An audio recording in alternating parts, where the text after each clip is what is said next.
राजेश खन्ना यांनी भारतीय चित्रपटसृष्टीच्या इतिहासात एक असा विक्रम रचला जो 53 वर्षांनंतरही अखंड आहे।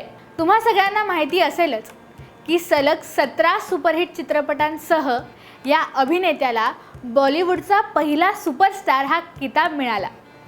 हा प्रवास 1969 मध्ये सुरू झाला आणि 1972 पर्यंत चालू राहिला। या 4 वर्षात त्यांनी जवळजवळ 1.5 डझन चित्रपटांसह देशभरात खळबळ उडवून दिली। 1970 मध्ये त्यांच्या एका फॅनचा अपघात झाला। रुग्णालयानं ए पॉझिटिव्ह रक्तासाठी तातडीनं मागणी केली। ही बातमी कोणीतरी सेटवर येऊन सांगितली तर राजेश खन्नांनी ते ऐकून लगेच सांगितलं, पॅकअप करूया आणि आपण त्या रुग्णालयात जाऊया। ते स्वतः रक्तदान करून आले।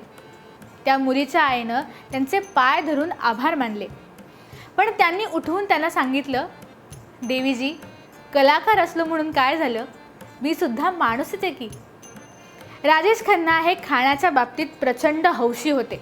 त्यांच्या घरात एक नियम होता की जे जेवण बनवलं जायचं ते घरातल्या सगळ्या सदस्यांसाठी असायचं।